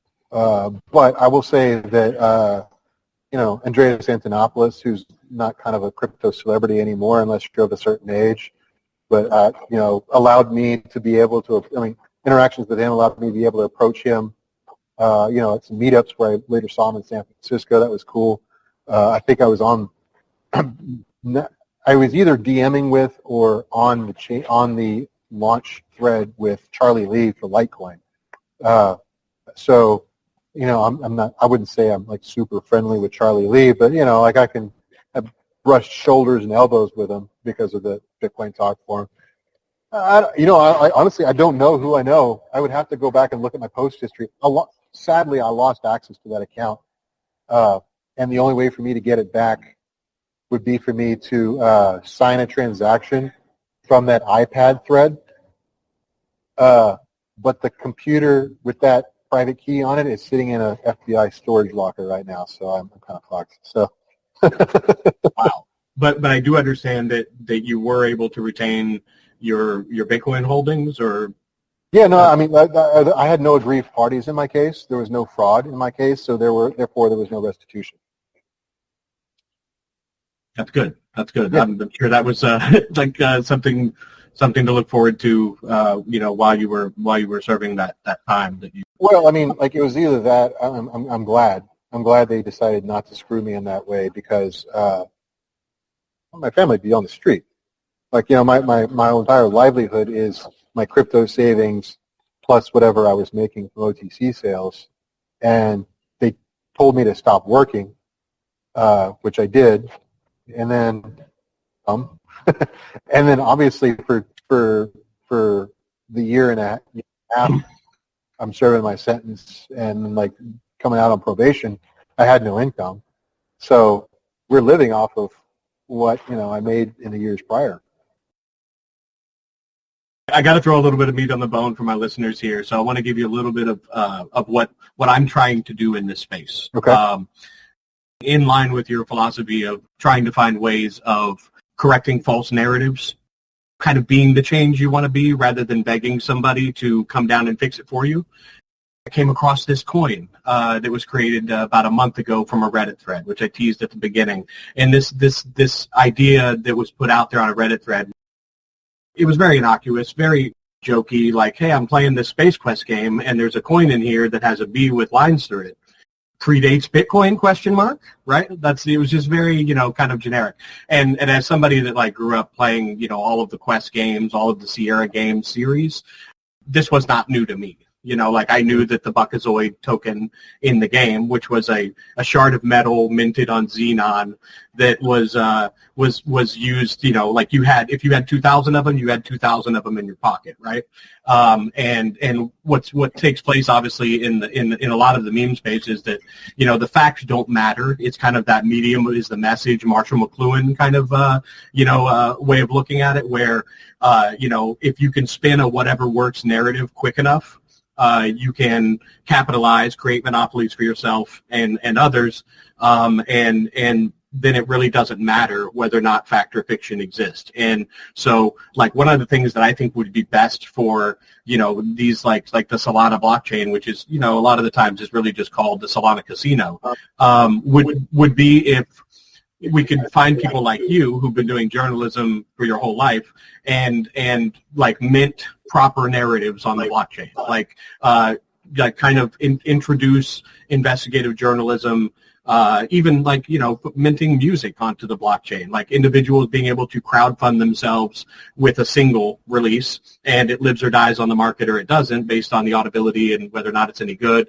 and that kind of a thing. And so what I'd like to do is try to carve a little bit of a niche where like people that read books and people that are into active literacies and that think about history and technology and these things can be a check on false narratives. Now, if we're talking about Fartcoin, there's no narrative there. But if we're talking about something that has to do with provenance and history and real-world implications, I think that's where you get into this gray area where people who are not involved in these subjects can then like create a whatever works narrative that works long enough. And this is the story of history. This is the story of organized religion. This is the story of the agora and the polis of Greek and Rome. If you have a closed system, you obviously want to try to get everybody under a certain kind of general education, and then that general education proliferates, whatever ethics and morals are kind of point for that. So without getting too deep in the philosophical weeds, a coin was created called Buckazoids to be named after, the Reddit thread, and not realizing, of course, that the currency within the game was called Buckazoid, and which is interesting. But when it was minted, like on day one, they were automatically saying, don't fade Hal Finney, like trying to create this narrative that yes, Buckazoid did predate Bitcoin, as if like, the human imagination is not capable of, putting lines through any letter, whether it's hat coin, cat coin. Hi bots. Bot. Thank you. Yeah, thank you. When these people took this narrative into the Bitcoin talk thing, which was like pretty embarrassing, but like I've read these threads and said, Hal Finney worked at Sierra Games. There's no evidence whatsoever that Hal Finney worked at Sierra Games. He did make video games early in his career that dealt with space, space shooters and that kind of a thing. But there's no evidence that he worked there. So they for the first yarn they spun was, Hal Finney works at Sierra Games. And then from there, in kind of a genetic fallacy, go searching for what you are trying to find kind of way, they then found a Rod Nakamoto who worked at Sierra Games. And then they found a Satoshi Nakamoto who worked at Sierra Games. And then so there you have like all of these meme images that have just taken over. I mean, they're everywhere, all over TikTok. Famous people are tweeting it. The other day, one of the Winklevoss brothers like responded to this account, talking about, I love Space Quest, Space Quest was awesome. It's gas on the fire. Yeah. When I saw this, I was like, well, you're kind of in my territory. My dad introduced me to Space Quest when I was 6. I knew about the Buckazoid in the first game, and it was a metal currency that you spin across the galaxy. Now, is it fun and coincidental? And it could have been a fun meme coin to say, look, it's got to be, and we can run this for a while or something like that. But what actually took place was they spun this incredible, like ridiculous narrative. First of all, that Hal Finney worked at Sierra, and that these two random individuals that also worked there were Satoshi Nakamoto. And so, like, how far back in crypto did you say you went?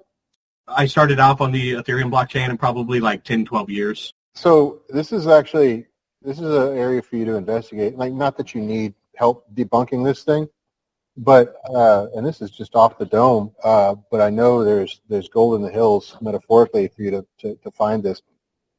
Bitcoin's logo was well into like 2014 or 13 or maybe even 2014 or 14 before they were trying to. There was actual debate in the industry whether we were going to use the Bitcoin B with the line through it, or we need to be B with 2 lines through it, or we were going to use the stock ticker formation, call it XBTC, because it's a currency, and then use the X at the beginning, because Thai baht already existed, and so we're just stealing their denomination marker.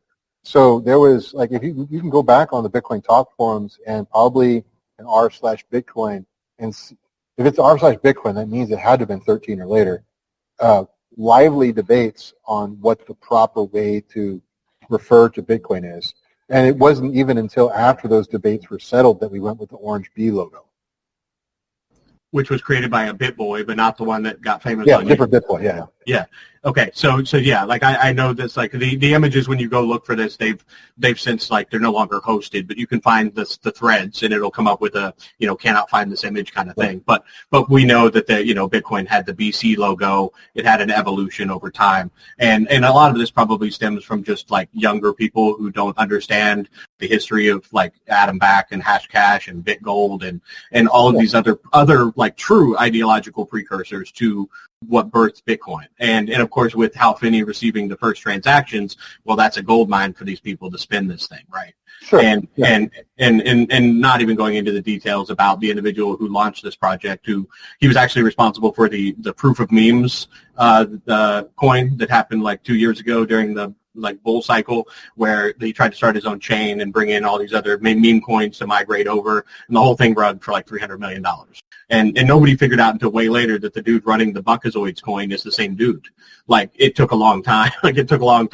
Because he was operating on Ethereum previously, and then, like, he went dormant for like a year, and then he came back on Solana and started launching shit coins and, like, rugging them in order to build up. And I don't know this individual personally, but people do what they do. And so, as somebody that does investigative journalism, this just, seemed like something really absurd. And not only was it absurd, it's disrespectful to the legacy of Bitcoin itself, because you're hijacking a real legacy that does include Hal Finney. I mean, he received the first, 10 Bitcoin that were ever sent, right? Like to his address. But there's also, like, this long chain of custody of, like, Wall Street Journal and New York Times articles and papers that Hal Finney's widow submitted after the fact, where you can see the communications between them and the differences linguistically. And of course, like, there are whole corporations that exist to figure out who Satoshi Nakamoto is, and individuals that go on speaking tours to do this. And so it's, like, super disrespectful. Like, it just really rubbed me the wrong way. And not only that, it was like, I knew Buckazoid. Having a B on it was something that I knew. And I also knew that when it started, it just had a 1 on it. It was just like a crude, like, gray coin, and it had its own evolution. But, like, what they've done is now, like, you can go to Dex Screener for this coin, and they have the Space Quest 4 Bitcoin, and then they have the 3 Bitcoin logos directly after it, and then with dates underneath it, right? And in order to try to convince, like, normies, people that are not, like, I can show you video after video on TikTok. There are people like, oh my God, like, this video game from 1991, invented Buckazoid, and it just seemed really, really silly. And so that is why I launched my first real token, just to be like, I'm going to try to do investigative research on the blockchain and try to, like, mint proper narratives through discussion and critical research and interviewing people like you, who have an acumen and a history in these areas, in order to show that, like, this is fallacious reasoning. It went as far as, like, Rod Nakamoto lived 20 miles away from Hal Finney at a time. Well, so did Dorian Satoshi Nakamoto, right? Like, the guy that they thought, for sure was him. Yeah. People live in cities. Yeah, exactly. Yeah, well, and Satoshi. What a weird world we live in. Yes. And Satoshi is a pretty common name in Japanese culture, as well as Nakamoto. Just look, no. And Rod Nakamoto is a great dude. Like, he invented, like, some of the sound cards that went into the Apple II, and he did a lot of great things. And Satoshi Usaka worked on other games, but neither of these guys worked on Space Quest. This just seemed like an easy way. I love educating. I love talking about history and sharing what I know. And, like, I've spent years, creating a brain database from everything from the history of the British Empire to liberal arts education. I've been stockpiling my research into a brain model since 2009. that allows me as I get older to like, oh yeah, what was that dude's name again? Oh, the guy who invented cybernetics, Bronislaw Trentowski, who appropriated it to government, control and polity management and that kind of thing. And I can go there and draw from that. And so it just seemed like an easy thing to do. This is the first coin I've ever like truly, I've never bonded a coin before. It's just I wanted to throw myself into it and see what would happen, right? And to also couple it with a podcast and couple it with, critical thinkers who are able to step outside of like that, Oracle and Delphi, confusion or whatever's going on in their head, and come to certainty in the world using logic and reason, which I think is, we're kind of moving towards a post-truth world. Obviously, the cypherpunk movement and people like Hal Finney, Jack Dorsey, Nick Szabo, and understanding the compound effect of technology over time. A lot of times within technology and within invention, you will have people that pull something out of their hat that's totally original and new, but it's also that you stand on the shoulders of giants, right? And I thought it was just like really silly. And because like we are kind of moving towards like a post-truth kind of world, I felt like this needed to be, dispelled as quick as it's being put on TikTok in viral videos and as quick as they're going to a Bitcoin conference like at the end of May to spin this, Hal Finney is definitely Satoshi Nakamoto thing, and that he did it with these Sierra guys. And since I came on the scene, now they've all kind of backed it off, like where they're like, we're just asking questions, bro. We're just asking questions. But they ran it to a $9.5 million market cap. On just complete bullshit, like complete lies and bullshit, which is just astounding to me. Maybe not as astounding as Fartcoin hitting $1 billion, or whatever, but which I guess it did. But it just really it was upsetting, and I also saw that there were problems with like volume bots and like the holders jumping by like 3,000, like weird stuff was happening in this coin. I used to play a lot around on Ethereum and more utility type projects and things that were centered around a DAO and that kind of thing.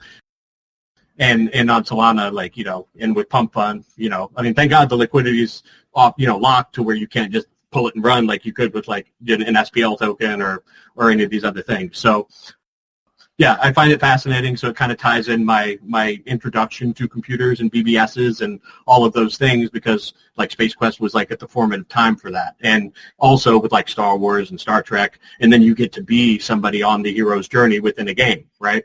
And it wasn't just a game; it was a game that they talk about supercomputers and AI in 1991, in the transcripts of the game, and you're kind of this like.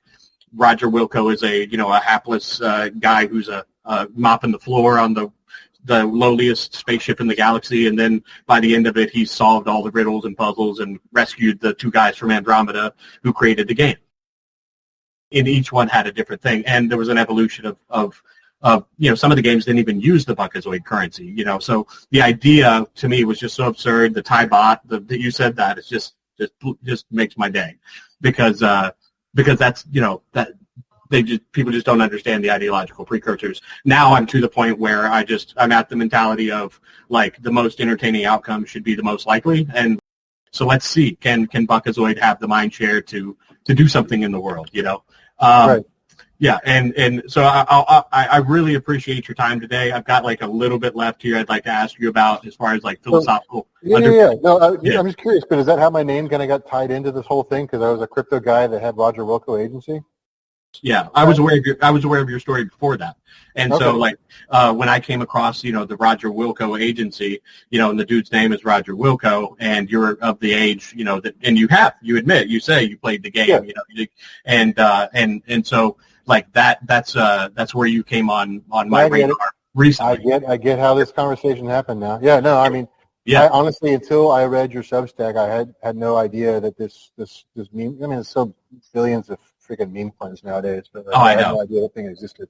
Yeah, it just, for me, it was like one of those things where somebody was intruding on my passions and things that I know are not true, and I just thought, like, hey, somebody's got to step up and be the guy that's like, that's the sky's blue, guys. There's other things, and because I've looked into the Satoshi Nakamoto story for a very long time. Now, on that point, since we've kind of like given a little bit of the reasoning for that, and with Satoshi Nakamoto's anonymity being one of the greatest mysteries of Bitcoin, basic question, like, why do you think he chose to remain anonymous, and what would be the effect of that anonymity being exposed today? Like I think this is the easiest question in the world for me to answer, me particularly. I wish I was anonymous because I would not have gone to prison. I was only selling Bitcoin, and really not that much of it, considering how much Bitcoin is sold on the OTC markets at the time. I went to prison for 15 months for selling Bitcoin. What do you think they would do to the guy that invented it? Just saying, right? That's why he chose to be anonymous. Smarter than me, not just because he invented Bitcoin, but because he kept his name out of it. Clear answer. And then, the effect of him being unmasked. I mean, at this point, probably nothing. I'm of the opinion, I think he's probably passed. It would be very difficult, not to say that I wouldn't, it would be difficult for me not to touch my original token, my original Bitcoins, but not to at least have some sort of guiding, because Bitcoin has really navigated some rough waters. And I'm not talking about the stuff that I went through, but just the fork wars, the Craig Wright fiasco, just and then you start getting into some of the political stuff and regulatory stuff that's happened in the last few years. I'm a journalist, so I have a predisposition. I'm not a journalist by trade right now, but my DNA is journalism, and so I feel like everybody is entitled to my opinion, at least at some level. So to me, the hardest thing in the world would be to keep my mouth shut while Bitcoin is experiencing increasing amounts of relevance globally. Yeah, man, the only way I think I keep my mouth shut that long was to not be alive. Probably briefly thought about running as I did, and I was like, you know what, I'm not going to be able to keep my mouth shut long enough to stay hidden for the rest of my life. I'm going to pop up and say something stupid. So this is not even a possibility to consider. So I'm just too much of a bloviator to stay anonymous for too long. I can't do it. I can't launch projects anonymously. I can't do any of that stuff because I'm just not geared that way. Real talk, hardest part of my life was between the raid, because I did keep that secret. I didn't talk about the raid until after, or any of my legal issues publicly until I was sentenced, because they threatened my freedom if I talked about it. And they said if you disclose any of the events publicly, they go and we'll rescind the plea deal and we'll charge you and take you to court. So that was real talk. Toughest part of my life was keeping my mouth shut about my case. Friends and family, public, for basically 3 years. Yeah, I think your tweet kind of will go down in history in this kind of space. You said something about needing to go on vacation for a little while. You are amongst a handful of people who were, in my opinion, politically prosecuted. In today's environment, you mentioned anarcho-capitalism earlier. I don't know if you're familiar with the Libra coin scandal that took place with Javier Milei. Where the president...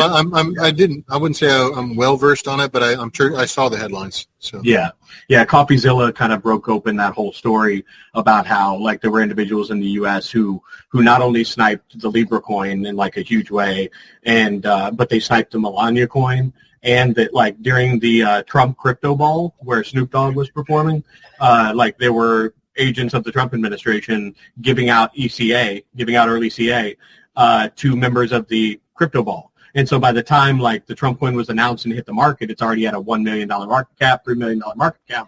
And this is you're getting ECA on something that's going to go parabolic. It's just a strange thing to go from hyper-regulation of the last administration to I'm the president and I launched a coin a week before I got in office. It's interesting.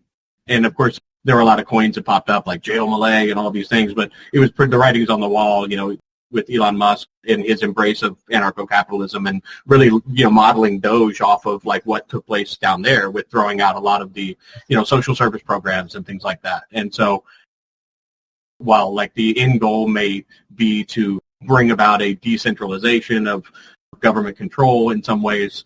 Also, a lot of people just got royally screwed on like all of those things. When they launched the Melania coin, the Trump coin crashed. When the Libra coin came out, people lost millions of dollars, and others got very wealthy. Where do you see Bitcoin going from here? My understanding is that some of the early Satoshi Nakamoto writings, they really wanted it to be like a spendable asset. And now it's really evolved into more of a digital gold or store of value. Where do you see this taking us? I think didn't you predict 150K like a long time ago? Probably, yeah. No, I remember it wasn't me that predicted it, but I think I published about it or something like that, and because I saw it come back in like my memories, and then I republished about it 10 years ago, or recently about the 10-year ago prediction, because it was talking about like, I think it was like it was phrased as a question when I originally wrote about it. It's like, what does if we're at 100 and it was like 1% of GDP, what does that mean for the price of Bitcoin? I think was how it was framed. And then it was like the range is between like 75 and 150, depending upon, what your GDP prediction is at the time, right? And it turns out that we're actually above 1% GDP in terms of market cap for Bitcoin. It was a very bearish prediction at the time, given what we know now. So, I don't know. I think the answer to your question is really complex and really gets down to the weeds. I don't know if you know who Joel Valenzuela is. Yeah. But I go on a lot of his podcasts, roundtable stuff, and talk to him about this topic specifically. And I think he and I have differing opinions on what Bitcoin ought to be, but I think are probably in alignment on what it is. And what it is currently is unsustainable. The security budget is not being paid for. Like, the market cap is not rising quick enough anymore to pay for the security budget of Bitcoin in a way that protects Byzantine fault tolerance because of the store of value narrative. Now, hopefully, some of the opcode things that are happening will use block space for other stuff. But what we're headed towards, if nothing changes, which doesn't look to be the case, honestly, but if nothing changes, is large governments like the United States, and Russia, and China will be the principal subsidizers of Bitcoin's security budget because of strategic Bitcoin reserves. And that is not Satoshi's vision. That is not a cypherpunk world. That is a return to TradFi with extra steps. So the difficulty here, and this is real talk, I am not a Craig Wright guy. I'm not even a Roger Ver guy. Like, I believe in small blocks as a sustainable future for Bitcoin, but I also believe that we must decriminalize P2P as an absolute table stakes, because P2P is what gives Bitcoin its security budget. Now, does that mean P2P is accessible for everybody? No. There will be L2s. There will be side chains. There'll be a million different ways to trade Bitcoin derivatives. Some of them are going to be better than others. But we must decriminalize P2P if we want cryptocurrency to stop being a LARP. Yeah. Otherwise, we're headed towards a future where we hand finance back to the oligarchs and the large state actors. Well put, Mark. Well put. It was at this point in the interview we started having some audio difficulties, so we decided to convene again soon. And we really want to thank Mark for being here. He's such a nice guy, so open and honest and willing to talk about his story. And we can learn a lot, and I think we did today. Thank you for checking out the Buckazoid Brigade. Please be sure to check out my Substack at buckazoid.substack.com and check out our crypto project on buckazoidlore.com, as well as your local DEX. Until next time, folks,